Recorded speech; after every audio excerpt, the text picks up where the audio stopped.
في شمال اليونان وتحديدا بلدة قولة اتولد محمد علي، ولما كبر التحق بالجيش العثماني.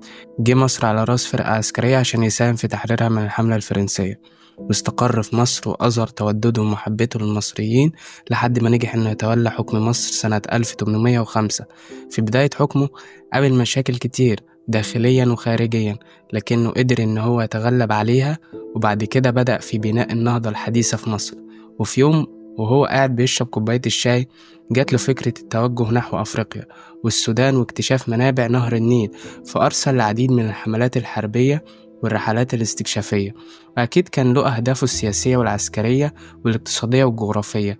بالنسبة لأهدافه السياسية فكان هدفه توسيع حدود مصر وتكوين إمبراطورية عظيمة، والقضاء على المماليك اللي هربوا من مصر وراحوا السودان، وده خوفا من تجمعهم أو تحالفهم مع بريطانيا والعودة لاستعادة حكم مصر. أما الأهداف العسكرية تتمثل في تأمين الحدود الجنوبية لمصر لتسهيل الدفاع عنها ضد أي تهديدات، وتجنيد السودانيين اللي اشتهروا بالقوة والشجاعة. أما الأهداف الجغرافية بتتمثل في استكشاف منابع نهر النيل والمناطق الاستوائية، والأهداف الاقتصادية تتمثل في استثمار الموارد الاقتصادية في السودان زي الذهب والعاج والصمغ العربي وموارد تانية كتير. أما بالنسبة لحملات وبعثات محمد علي لاستكشاف أفريقيا كانوا 3 حملات. الحملة الأولى بقيادة إسماعيل باشا ابن محمد علي، وأخذ معاه بعض العلماء المصريين والفرنسيين لاستكشاف المنطقة، ووصلت الحملة لمدينة سينار عام 1821، وسيطرت الحملة على مدن عديدة زي وادي حلفة ودنقلة وكورتي ومروة والبريرة وشندي وحلفاية وأم درمان وادي مدني وفازغولي. الحملة التانية كانت بقيادة محمد علي سنة 1838 عشان يتفقد الإدارة المصرية في السودان وعشان يبحث عن المعادن، وبالفعل نجح في الوصول لمناجم الذهب في مدينة دنقل. في الرحلة دي أمر محمد علي بإلغاء تجارة الرقيق، ودي كانت أولى المحاولات لإلغاء تجارة الرقيق.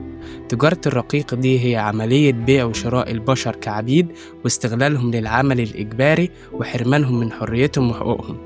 أما بقى بالنسبة للرحلة الثالثة فكانت بقيادة سليم بيك قبطان، وده كان جغرافي مصري وضابط بحري، قام ب3 رحلات متتالية لاكتشاف منابع نهر النيل حتى وصل قرب الاستوائية اللي بينبع منها نهر النيل.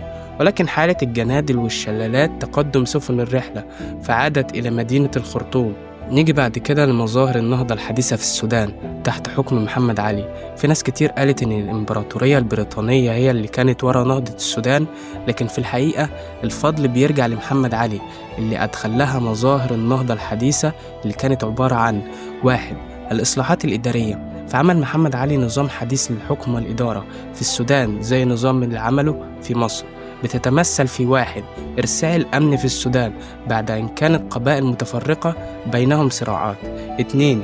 تعيين حكمدار للسودان كانت له السلطة العسكرية والمدنية، وكان تابع لديوان وزارة الداخلية في مصر، وكان إسماعيل بن محمد علي هو أول واحد استلم المنصب ده. 3. تقسيم السودان إلى 7 مديريات، ثم عين مدير لكل مديرية بيتولى شؤونها تحت إدارة حكمدار السودان، وبعدها قسم المديريات إلى أقسام وعين لكل قسم ناظر. 4. تطبيق القانون ونشر العدل، حيث قام محمد علي بمحاكمة عدد من الموظفين ومصادرة أموالهم بسبب سوء إدارتهم واستغلالهم لمناصبهم. أما تاني حاجة بقى هو التطور العسكري، فأنشأ محمد علي حاميات عسكرية في السودان لتوفير الأمن والحماية، وتكونت حاميات دي من الجنود المصريين وجنود سودانيين وعدد قليل من الجنود الأتراك.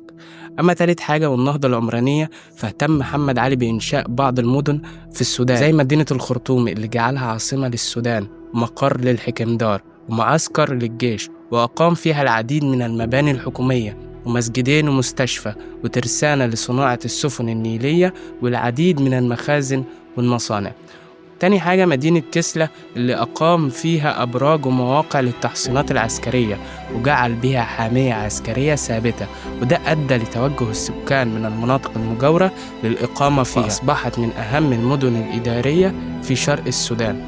أما الإصلاحات القضائية فكانت الأعراف والتقاليد هي السيدة وبتستخدم في الفصل في النزاعات بين سكان السودان، لكن محمد علي استبدلها بالقانون العثماني حيث قام بتعيين قاضي لكل مديرية وكانت سلطته محدودة، وتعيين رئيس للقضاة في الدولة كان صاحب الحكم النهائي.